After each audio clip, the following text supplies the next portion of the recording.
Knowing the rules of chess is just the beginning. Chess is an incredibly deep game that you can spend a lifetime learning. So let's get started. Once you make your first move on the chessboard, you have entered what is called the opening phase of the game. This is where you begin to develop your pieces onto good squares where they can attack, defend, and control the center. Once most pieces have developed, the game enters the middle game phase, where both players are making plans, organizing their pieces, finding weaknesses, and attacking their opponent's king. Some games end right in the middle game with checkmate or resignation. Like in this position, after queen e4, white creates a battery with the queen and bishop on the b1 to h7 diagonal, threatening checkmate.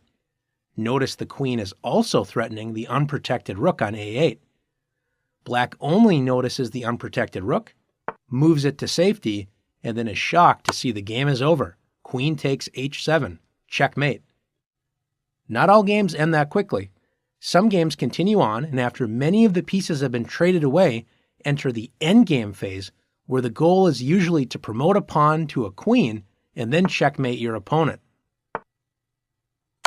In these lessons, you will learn about each of these phases of the game in detail so you can improve your chances of winning. But before we get too far, it's time to talk about your first moves in the opening. There are three main goals in the opening. First is to establish control of the center. The center is the most important part of the board. From the center, you can launch an attack anywhere. Second is to get your pieces onto active squares.